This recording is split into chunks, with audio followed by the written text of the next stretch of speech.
Wow.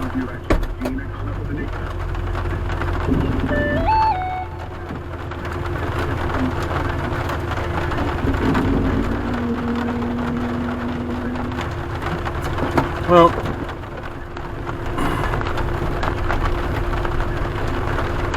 just as I'm about to start the car, it starts raining.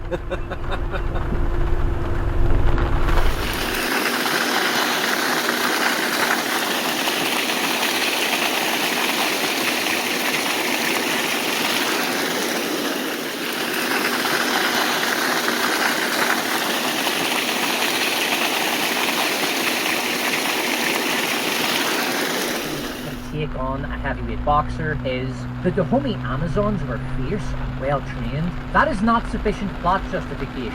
Pure girl boss tripe. But the biggest problem with the fight choreography of Viola Davis versus LeBron is laziness. The fight is cliche. You've seen this exact fight scene countless times. The girl boss rushes in, there's a million fast cuts and close-ups to cover up the fact that she can't actually fight, and the guy ends up on the ground somehow. Just from an action choreography perspective, do something different. Have three of the hers rush LeBron at the same time. At least try to make the fight plausible. The scene also exposes a serious problem with the Woman King: lack of action. The movie goes 45 minutes without an action scene, and this is supposed to be a war movie. After miraculously escaping and returning to the capital, Viola Davis explains to the viewer that immorality was brought to Africa by the white man. The white man has brought immorality here. They will not stop until the whole of Africa is theirs to enslave. She also expresses some pan-African nationalism. Even if they are not Dahomey, they are still our people. Afro-nationalism wasn't a thing in the 19th century, and slavery has always existed in Africa, even today. The Arab slave trade in Africa started in the 7th century and continued until the middle of the 20th century. As many as 10 million Africans were enslaved during the Arab slave trade. Many were castrated, as the Muslim purchasers of the slaves would pay 7 times as much for a castrated slave. One notable legacy of Barack Obama's presidency is the presence of slavery in Libya today. The slave trade re-emerged under organised gangs in Libya after the destruction of Colonel Gaddafi's regime, a development celebrated by then uniquely qualified President Secretary of State Hillary Clinton. He came, he saw, he died. According to the UN, after the fall of Gaddafi, Libya became an epicenter for migrant child abuse. And yes, the term abuse means exactly what you think. I wonder how the women who made the Woman King Anyway, the evil white trader who brought slavery and moral imperfection to Africa tells LeBron he needs more slaves. So LeBron vows to destroy and enslave the Dahomey capital. The movie then does a historical reverse. Todo suena mejor en español. Ownership. ¡Viva la esquina!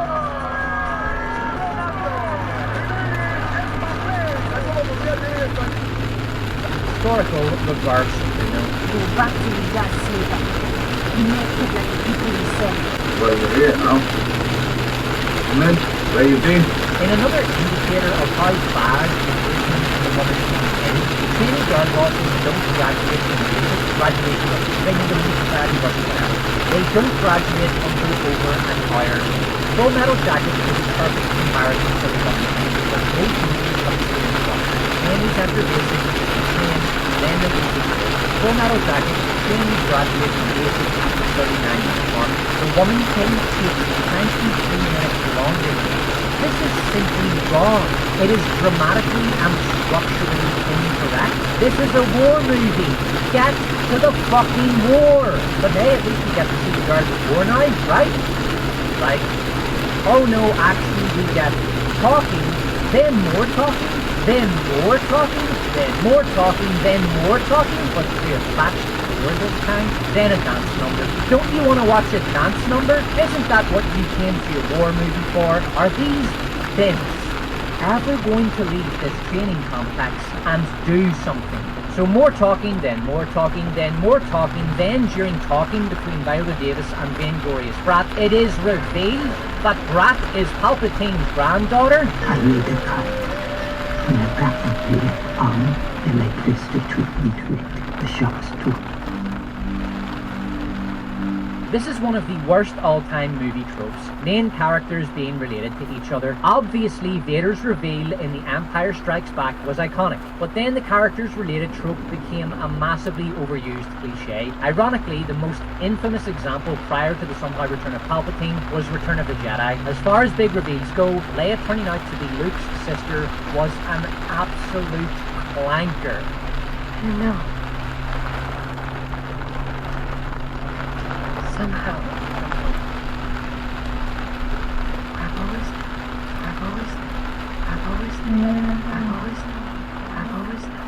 That should have killed the lead characters or related trope forever. Another example is from 2021 Disney villain origin movie Cruella. Cruella finds herself up against an evil villainess played by Emma Thompson. Long story short, it is revealed that Cruella is actually Palpatine's granddaughter. After discovering that Viola Davis is her father, Brat does what Luke did and takes off. The movie teases a battle, but realizing that something fun is in danger of happening, the woman directing this vomit decides that no, actually the audience don't want to see a battle yet. The movie's only been going on for an hour and 20 minutes, so instead, let's have another dance number.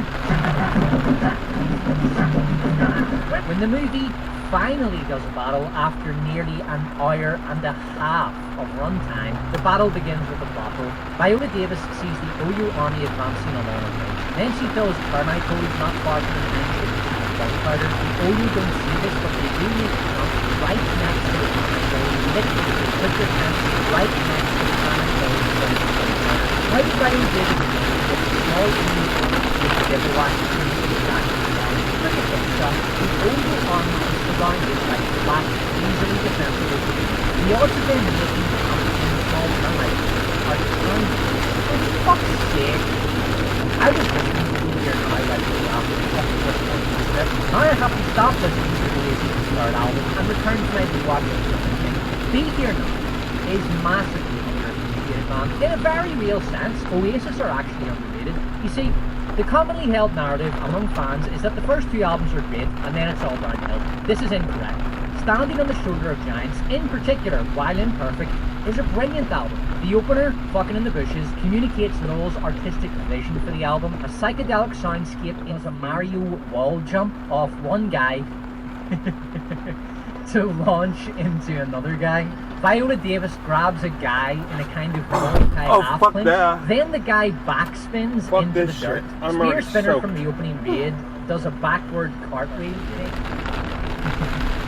Girl Boss climbs up a standing enemy, sits on his shoulders and breaks his neck.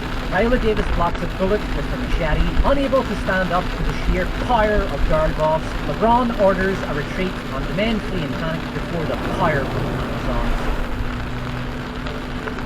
Join them in becoming our own oppressor, but no more. I hope I don't need to tell you that no Dahomey king ever abolished slavery. Though in 1727, King Agagid did preside over the slaughter of 5,000 slaves, Christian propaganda, and appeal to the modern audience with no sense. Nor does the premise or the world build. Why am I looking at Mads Mikkelsen riding a horse and wearing a cowboy hat and woman's fur clothing? Chaos Walking is aptly named because this movie is a chaotic menace. There's wasn't a lot of walking in it, come to think of it. So the plot is simple enough.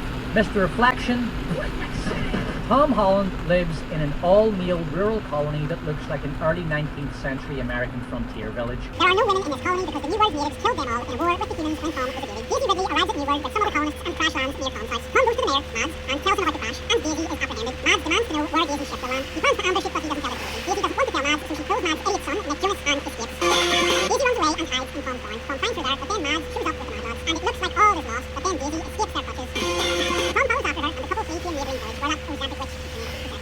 Cynthia Regal, she's the mayor, and she grants Tom and Daisy refuge. Tom has a copy of his mother's diary, but he can't read it because Mads outlawed reading, so Tom is illiterate. Daisy takes pity on Tom and reads his mother's diary to him, from which it is discovered that it was not the Natives that killed all the women, it was the men.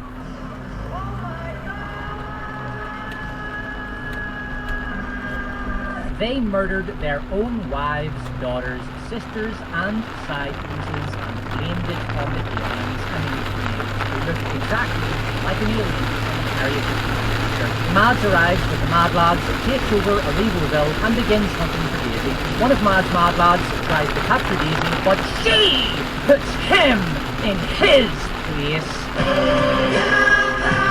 Tom's dad uses noise to fool Mads while Tom and Daisy escape. They are pursued by a fanatical Christian preacher who tries to murder them. Tom and Daisy escape his clutches, and in a fit of rage, the preacher drowns Tom's dog. Tom and Daisy escape to a nearby old ship or something. They use the ship's communication device to send a message to Daisy's ship. Tom and Mads fight. The preacher attacks Daisy, but she burns him to death.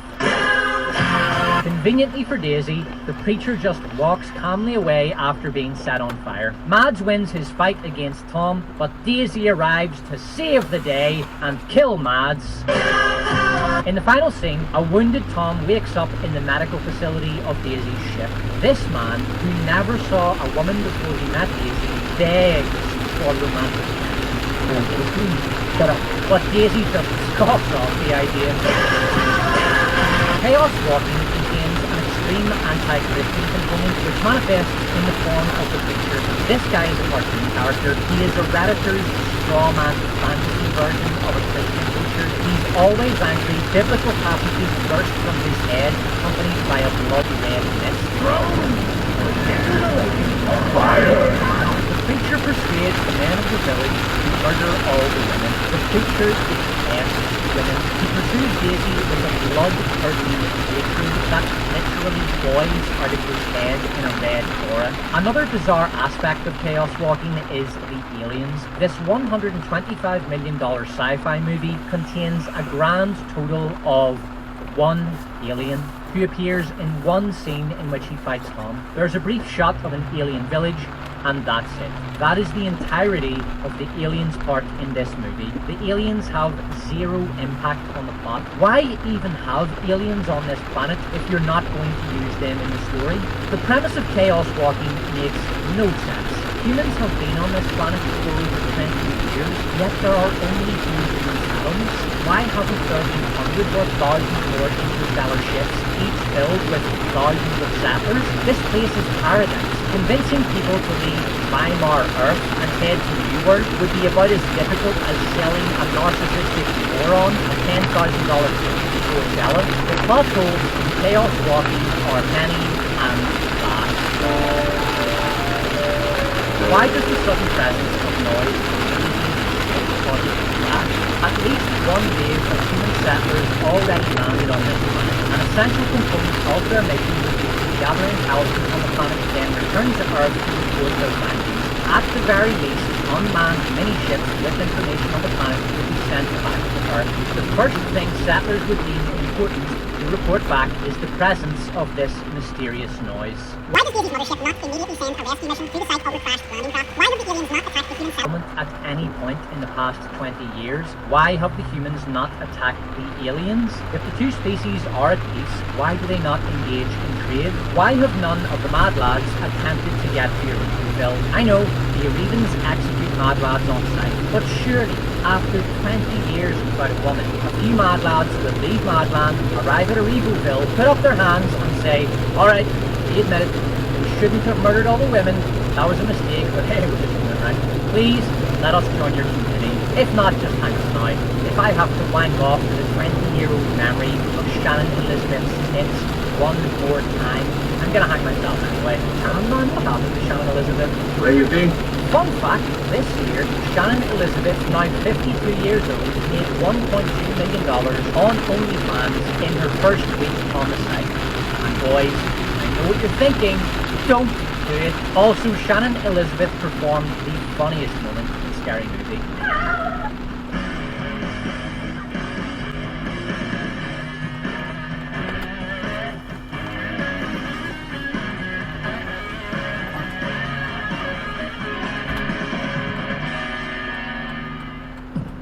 Turn after turn, era after era. And they're off. Here he comes around the curve. Firestone has been there. Faster than anyone else. At the races that define the sport, on the roads that brought us home, through the miles that made legends. So whether they're Elizabeth performed the funniest moment in Scary Movie. Oh! Now they fall and break my leg, leaving me helpless. There you go, Mr. Scary Killer. Wait, we've had no roads? Did these guys get swindled by Lyle Lanley? How did Sherman get Monorail. I mean, I know his Shermanator line was a banger, but if it was that easy to get a supermodel into bed, Mono. Don't! Chaos Walking is the communications tech Daisy needs to send a signal to her mothership to create a movie which moralizes constantly about the evils of oppression, to beat up and or kill men. Here is The Awakening in The Girl Boss Awakens.